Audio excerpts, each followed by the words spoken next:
This is Will Knight, and we're back with another podcast, and we're doing some shopping today at a vintage store in Brooklyn, New York. Boom.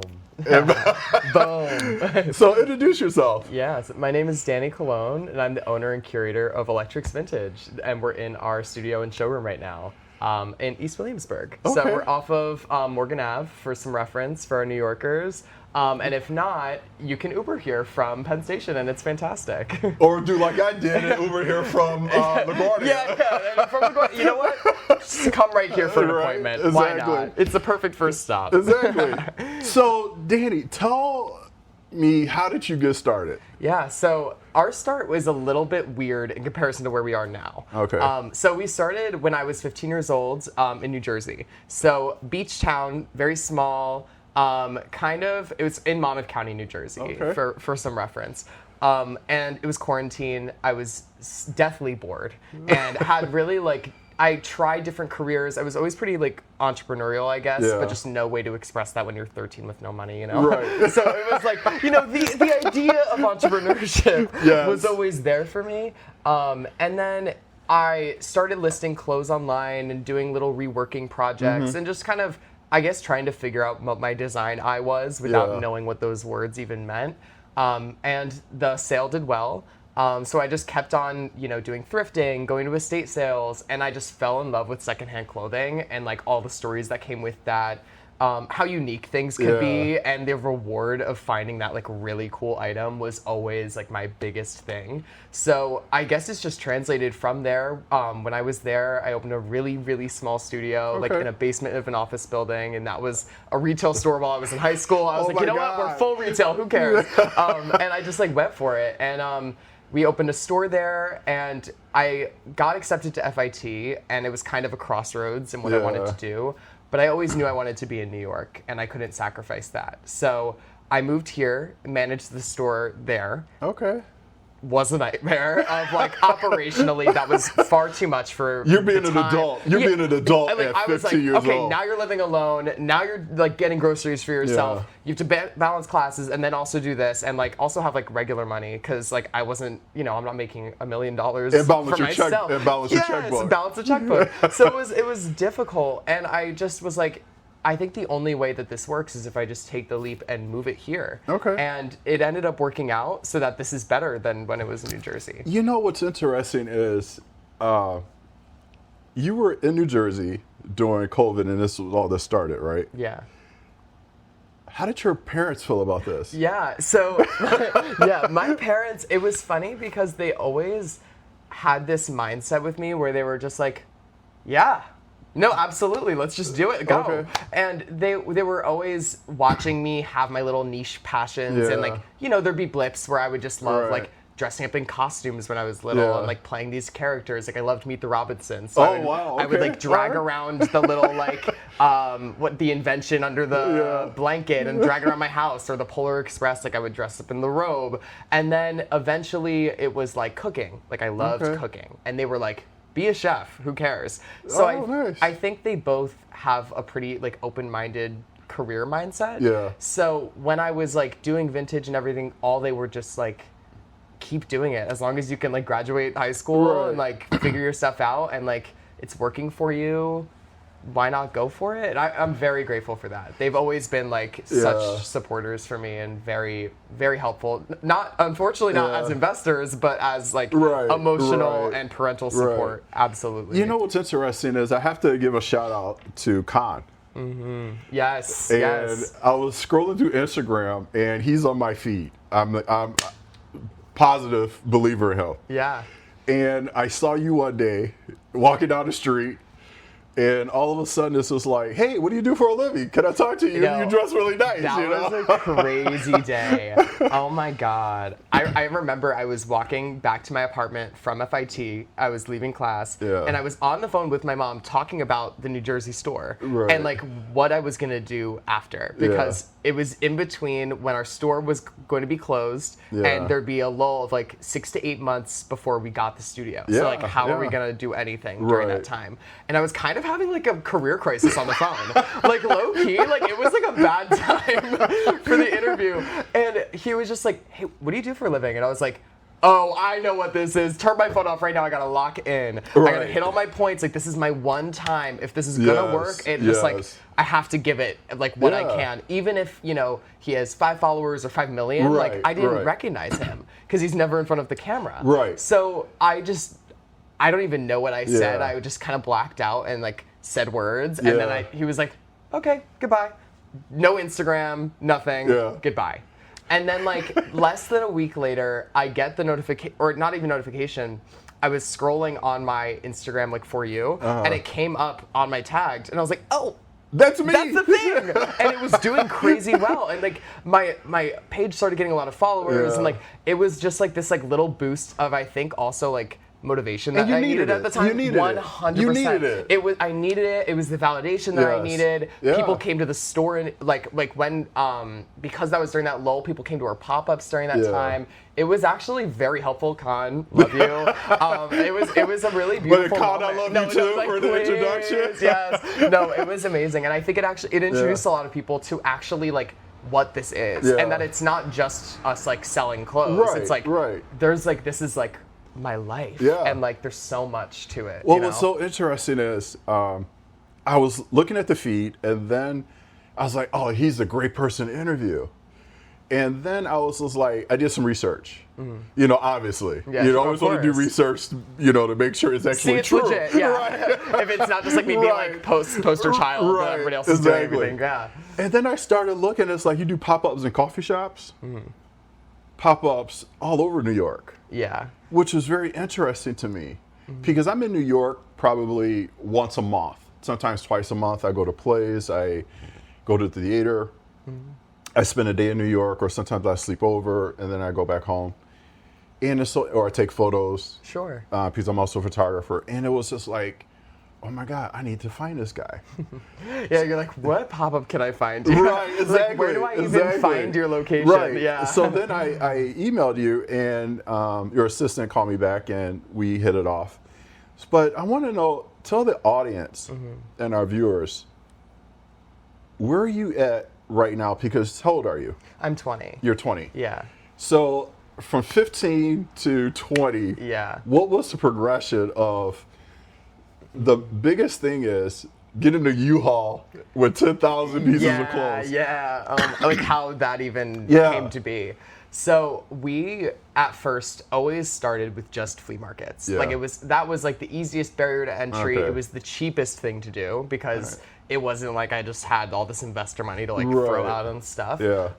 So it just started from there, and we had a lot of luck in New Jersey with our flea markets, and I tried to just do independent pop-up shops in New York.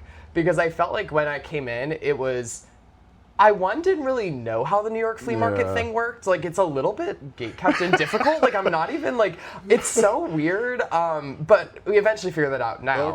But at the time, it was just so daunting to me, and I was a little bit intimidated. So I was like, you know what? It's New York. Let's just make this like a big thing. Rent this coffee shop, rent the store, and just do the thing. And it's expensive, but it's worth the risk, and just like try. Oh my God, yes. No, and our first one did very well, and it was like, oh, people like that this is like an experience with the coffee shop and the brand name, and it's like making it feel like you're like in someone's living room, like shopping their closet, like making it feel like an estate sale. That's even better. So that was like kind of that initial driver of our pop-ups. And then eventually we partnered with Folk Vintage in Rhode Island. Love you, Sydney, baby. Oh my God. Shout outs. Genuinely, shout out, Sydney. You are the love of my life. I met her in Rhode Island, actually, because I did a pop-up in Rhode Island. My brother went to school there, so it was like, okay, perfect timing. Let me just hop over there, do a pop-up over here. And Sydney was playing around with the idea of doing pop-ups in New York. And I was like, well, what could we do? We want to do something big. She has a really big presence in Rhode Island for vintage. Like, how could we like get people to care here? And the fill-a-bag sale kind of came naturally. And she was like, oh, we can do these bales. Let's like set the whole thing up. Let's go. And it was like the craziest day of my life, or craziest 2 days of my life. It was like within the first 3-4 hours of the event, we had sold all of the clothes for the entire 2 days of the pop-up, which is like 16 hours total. And how, you picked out like 10,000 pieces. So at the time, no, we had 2,000 pounds worth of clothing. So it was these massive bales, and we were like, so What?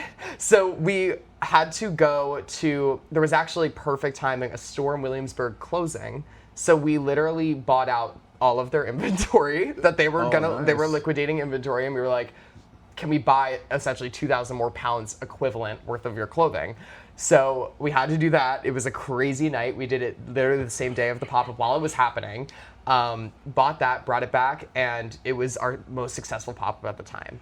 And it was wild. So that kind of changed our business of like, wait, people like these like bigger events where it's like, oh, this is like a full day thing. Let me come, bring my friends, bring my family. It's family friendly, but you can also have fun and like drink if you want to, go to our after parties. Like, it's like, I don't know how to say it otherwise than it's like fun for the whole family, but like quite literally. Wait a minute. You have after parties? We do. So, okay. Oh, I gotta come next time. Absolutely. I gotta come next time. We just had, after our fashion show, we did an after party with Red Bull, but we did it at 60 LES's rooftop. This is called Make Believe. I love Make Believe. And it was so fun. They did like Red Bull flavored drinks and like this whole thing. They have balconies, which I love. Like, I need some breeze at an after party, you know. DJs were great. Shouts out.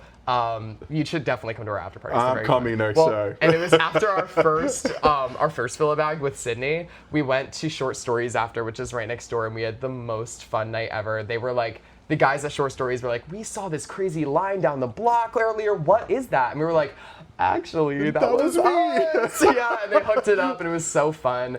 It's like those moments also are like such. Those are like the rewarding things for me, where you get to step back a little bit and be like, holy shit, that was kind of crazy. And like, it's actually kind of cool. Like, I never give myself that. So like, those are my little like, okay, yeah. So when did you move out of your parents' house? So I moved out for college. Okay. So I moved out originally with my friend from home at the time. Okay. So my friend Hannah had been already in New York for a year, but we'd been friends in high school and always bonded over like, she was always like my first muse. Like I always dressed her up just for fun. Whenever I had runway shows in New Jersey, which were interesting. But when I did them, it was like Hannah was always the one. I would have her come over. She'd try on everything. She just always fit everything perfectly somehow. Everything looked great on her. So she was always someone that I would dress for fun. And she was like, hey, I'm moving to New York to do like modeling and acting. Like, I have a room if you want to do that. And I was like, yeah, babe, let's figure that out. Let's go. And so I moved in with her in New York when I was 18 as a freshman at FIT. Okay. So it was like, okay, cheaper than a dorm, boom. Right. Like I'd love to live with my friend from home, and it was so easy and comfortable. And she's now who we share the studio with as well. So she has like an indie production company that we split the space, and we do all of their costume design. Wow. Yeah. So you do fashion runway shows. Yeah. You do costume design. Mm-hmm. And you do personal design as well. Yeah, so personal styling is a big part of our business now, yeah. Nice. You're going to have to style me because I'm like 6'4", 230, and you know. Actually, my favorite people to style is when, like, for me, I always ask people, and it's sometimes like a weird question to ask at first, but it's like, what are your pain points when you're shopping? But like, not just like, I hate this material. Like, no. Yeah. I have long arms. I can never find sleeves that hit my arm where I want to. Not where it should, like where I want it to. Right. So like, even those little specifications that like, when I'm shopping for you, that you get that exact thing without having to check with me or ask, is like the forefront of how I do styling. It's like, I don't care if like something's not to like my personal taste. Right. That's not the job. It's I want to make you feel the most confident, the best that you can, while also having everything done as like a concierge wardrobe manager, where like your stuff's being sold at the same time. We sell it for you. We help you buy stuff. It's like a whole like 360 world of your closet, which I love it. So it's a lot of fun. One thing I love about New York, and I love Chicago. Yeah. Don't get me wrong. I love Chicago actually, by the way. Okay. It's great. Right. One thing I love about New York is when you get off the bus, the train, Uber, taxi, you see someone crossing the street with fashion. Yeah, yeah. It's like, yes. It's like, They thought about what they were going to wear out of the house before they... For 3 hours, trying different things on. Like, you can tell. Yes. And sometimes you can also tell when it's, like, seamless, too. You're like, oh, you just are chic. Yeah. Like, as a person, you've just got it. Yeah. I love that. And I live downtown, and I've always lived downtown, and that's always been, like, the fashion there has influenced me so much. Even living or working out here in Brooklyn, it's like East Williamsburg is such like a... Right now, it's become like a creative hub for like these like little studios. I'm sure if you are a model or a photographer, you've worked in East Williamsburg, maybe in our building. Yeah. So like the photo studio rentals are cheap and people are just like trying their things. But I think those areas are like the coolest to see the upcoming fashion. They're going to go up now. You just said that. Yeah, I know. I know that. There's like a whole condo building being built 2 blocks from here. I'm pissed because I know my rent's going up next year. Like, oh God. So, what's your plan? I mean, after the big sale, the $10 bag, what's next? So we're trying to.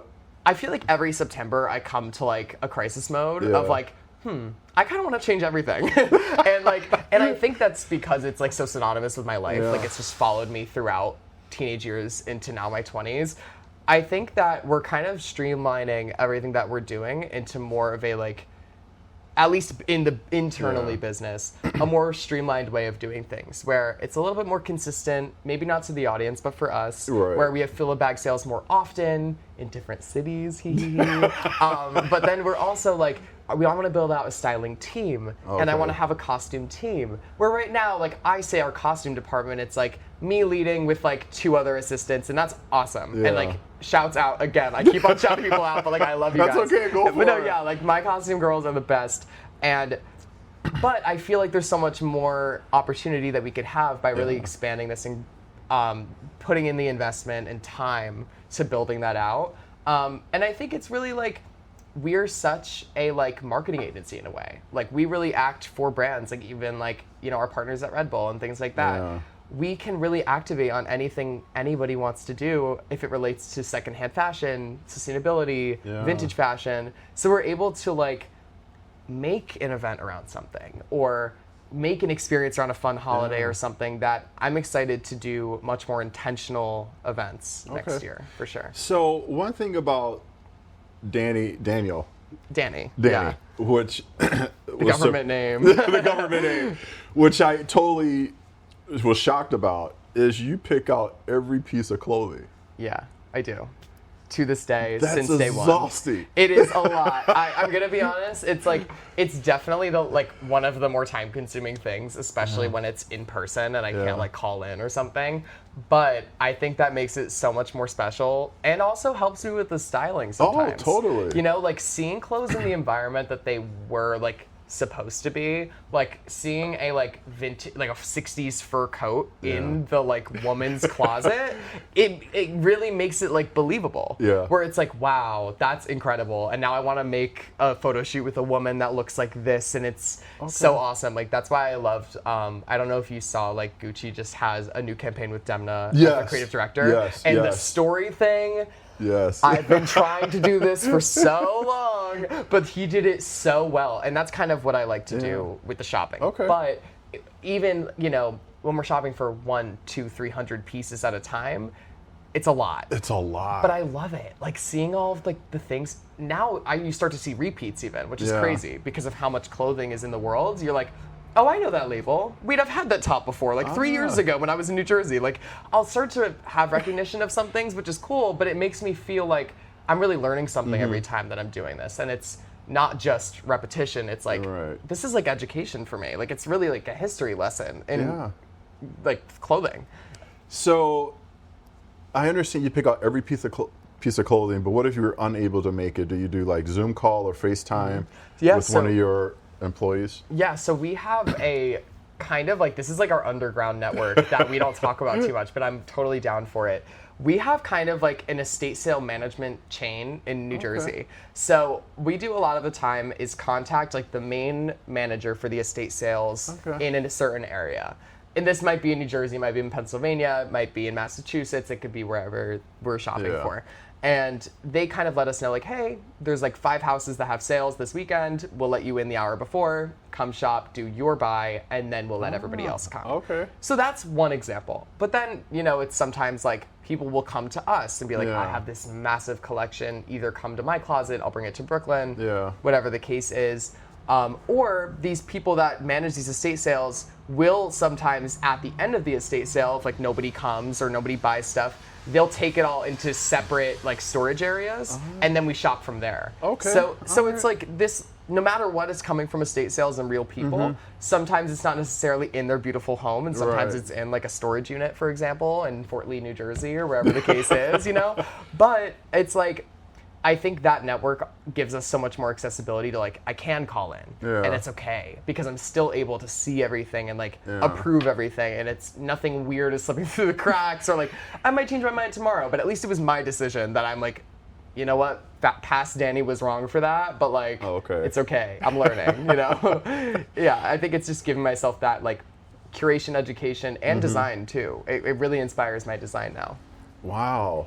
So, go from 16 to 20. What's next? So what's next? Right now, I'm in this like phase where I love design. Like, I love making vintage inspired clothing. That's like my number one. We have a side business called Cook and White where it's the cross streets of our studio here in Brooklyn. And it's based around the fact that like, it's really us making this stuff. Like, we design everything. Our sweatpants were made in the garment district by my friend. I'm not gonna air him out, but like, I know these women that are sewing our clothes. And like, I love that. I read that. So, you know, I know the ladies, there's 8 of them. Like, I know them. Yes, like, it's like, we've gotten to see the production, and like, our fabric's vintage, which is like, the whole heritage of what we do. We're gonna be doing some shopping soon. Yes. So, no, it's everything is like, I love when you are shopping for something and it's like, wow, how did you even think about the elastic that's in that? And it's like, no, I'm obsessed with that elastic because of this and this and this. So I think the future is really going to be implementing a lot more of that, try to get on a collection basis eventually. It's very expensive to do that. Okay. But right now we're kind of starting it as like it's an expensive passion project. Okay. And where it grows is where it grows. I'm looking to a store soon. I would really love to do a store. We're actually at a point where we kind of can, but it's just timing for me, where it's like, is this right for us? The temporary things tend to do really well. So like, is the store just going to be more work for the same return? It's kind of, it's that thought. So I think we're going to experiment with something like a 1-month pop-up, like a full 30 days. You can come whenever you want, see what's up, and then kind of like test market from there and just kind of play around. I would love to also expand to more areas outside of just New York City. I love doing pop-ups, you know, in different places because then I get to travel too. Right. So I love that. I think next summer we're planning a very fun way that we'll be able to touch a lot of different places at the same time, which I don't want to give too much because if we don't do it, then it's like, well, but he right said now, he was going to do it. It's looking like May to July, 10 cities. Okay. Just putting a pin in that, but it's on the table, you know? Yeah, I think it's just being able to be as creative as possible while still fulfilling the business, making everybody eat, you know, and also like always having a purpose with it too. We're always connected to a charity back in my hometown that helps like meet unmet needs. So if somebody can't take out their trash, we have volunteers that can take out their trash for them. We fund these things to happen. Oh, nice. You know, if someone can't get to work because they don't have a car, we could provide them a bike as that intermediary time to like help you not lose your mind every day while you're also struggling. Like, it's like, we want to help you not be kicked when you're down. Yeah. And it's like, even that little thing can help somebody. So I think it's also expanding those initiatives, and like, me and my roommate were talking about throwing like a charity soccer game, and like, how could we do these things and like make, you know, thrift stores always have a donation incentive, like, oh, it's going to the ASPCA, or it's going to, you know, Goodwill is for like just local people in the area. But I think a vintage store has no reason to not also do that. Yeah. So I would love to expand that more. All right, so I have a few more questions for you. Sure. You won an award where you're in. I hate to say this. No, it's like so like the Global Student Entrepreneur Award winner, and it's like in New Jersey first of all. But yeah, that was a crazy few months of my life. So how did all that take place? What led to that? So it was December. I was in Cape May, New Jersey. I remember this so vividly because I was sitting on the couch in like whatever hotel we were in, and it was with my family for Christmas. And I was like, doing whatever work I was doing. My dad sends me from his colleague at work, because my dad, biggest supporter, sent one of his colleagues what I do. Because her kids love vintage, and she was like, let's connect you guys. That's like, my parents love that, and I love it. And they were like, oh, you should apply for this competition in New Jersey. It's perfect. It's for young entrepreneurs. You're in school. It's like, that's the whole point. It's like the student entrepreneurial aspect. And I was like, no, like, this is not a business that, like, it didn't feel like you could even, like, get investment on a business like this, or, like, prove that there's, like, a corporate value in something like this. And at the time, I just didn't see it that way. And so I was like, no, I'm not doing this. And my dad was like, you should apply. And I was like, I'm really not going to apply. And he's like, no, you really, really should apply. And I was like, fine. So I applied, and I got into the final round. Okay, like 3 days, they were like, all right, you have to go to like this random place in New Jersey, and here's like 2 like multi-millionaire mentors that are gonna like show you exactly how they did their thing and how you can. And I was like, wow, okay, like, I'm still gonna lose, but fine, like, this is stupid, this is a waste of time, I'm living in New York, I'm in finals, like, what? So then I go to the competition, I make a pitch, I'm so nervous, I felt like I did terribly, and then I won. And, like, none of my family was there because I was, like, pissed. I was like, don't come. I'm annoyed. Like, my mom came out of, like, pity, and she had to drive me back to the train station. And my dad and my brother were in Rhode Island, like, at my brother's school, like, oh, we don't care, whatever. It's like, you're not going to win. Because I was saying I'm not going to win. And then I won, and now I'm an asshole because I just won a bunch of money and have all these new, like, access to these amazing resources, and I was an asshole the entire time, just being like, I'm not gonna win, this is such a waste, why are you making me do this, it's so embarrassing. Like, I was genuinely embarrassed, and I think it was just like me not believing in myself enough. And I really, like, we ended up traveling from like Nashville, Tennessee for the next round, and we got past that to go to right outside of Toronto in Waterloo, Canada, to do another round, to like visit the Google headquarters, and like, it was this like whole treadmill of like, wait, this is actually like a business, and this is cool, and like, this is working, and people are seeing that and validating that and giving me such great advice, basically free consulting for like months. And it was incredible. I don't even think, like, there was another round that was in like it was in Thailand for like $150,000, and I was like, that's the goal. But I didn't obviously get there, which is so fine. Like, there was actually another amazing vintage company in the competition that was making like millions more than we were and are, period. And I was like, you guys are incredible. I need to get like you. This is so smart. But it was just such like I think it was a cool experience. Amazing. So Danny, tell us, I have like one last question for you. What advice would you give to the new generation to lead? Leadership is an interesting thing because I think that it doesn't mean just like leading the troop and like it's only what I say goes and that's what it is, and like this streamlined crazy like go, go, go, go, because that is how it is sometimes. But at least with our team, like, I really want it to feel like a democratic workplace where everybody can like say their ideas, give ideas, start their own thing within the business, and grow these little projects and ideas, because that's like what life is about. And also like what I love about this business is that it's so creative.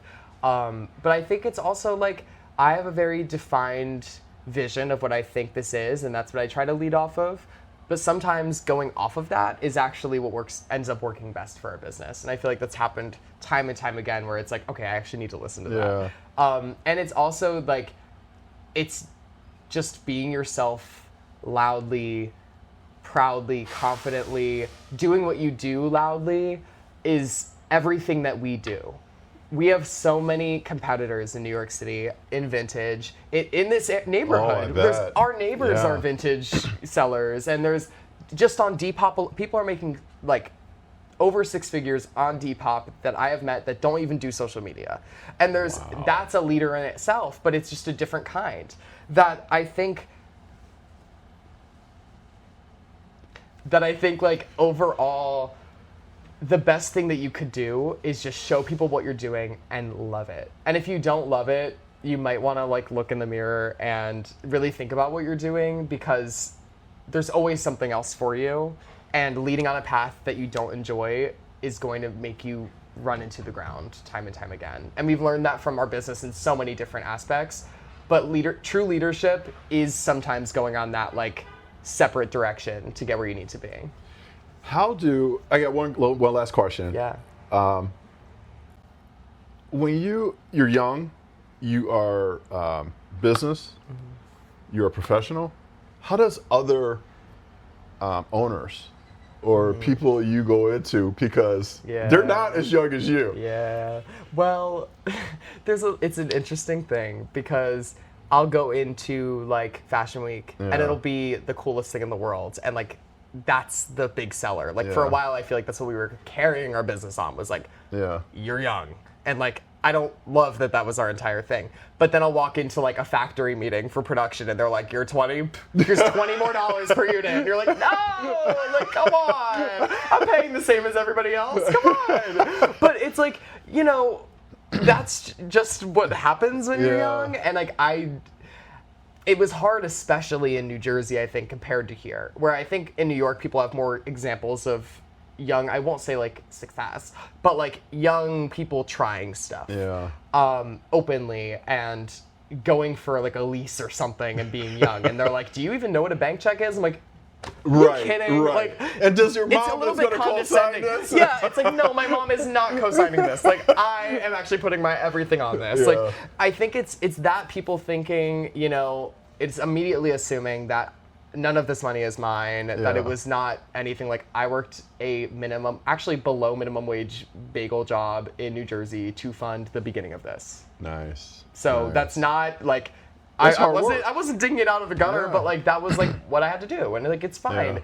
But I think that even then, like trying to get my studio lease, it was like my landlord just saw, he was like, no, this is cool, I get it. And it was just handshake, no lease, let's just do it. Okay. Store, same thing. It was like, you know what, I get it. And those special people were so important for me to have at the time, to like believe that it was okay and cool that I was doing what I was doing, and not be fully like pushed down by people that were like, like you're young, it doesn't matter. We can push you out of this situation or get rid of this opportunity for you. And it's like, what? Like that's just like weird ageism that like should not exist. And it's also like the feeling that there's no abundance for everybody in the world. Like I know we had an after party venue that we wanted to host at that didn't end up working out for a random event a million years ago. And it was like, okay, like that just wasn't, like there's other venues we can use. Like just because someone else's after parties tonight doesn't mean ours is going to be a complete flop. Like there's enough to go around in the world for us all to be successful. And that sense of like, I need this, but this little young person's gonna ruin it for me. That was always, it was such like I had to be on the defense every time I'd say I'm 20 or that I was 17 or 16. That was worse. Thank God I'm out of the teen sector, because that was harder. But I think that it was just, I think people seeing how I would like hold myself in meetings and like talk about the real everything a part of the business, that it was like, no, I'm really running this. Like I know everything that's happening at all times, and it has to be that way. I just want to get you on record. Can I come to the next after party? Done. Next question. Next question. We got you a bottle. Don't worry about it. You know, Red Bull hooked us up with some awesome Red Bull bottle service. Right. They had like all the cans on a tray. I was like, yes! It was so good. I think our next party is going to be a Halloween party, actually. If you're going to be here late October, I think we're going to do something. I'm going to make it a point to be here in October. Done. But we're doing a costume mandatory policy. So if you don't come in any costume and you have to explain what it is, there's denied entry. No matter 21 plus, I don't care.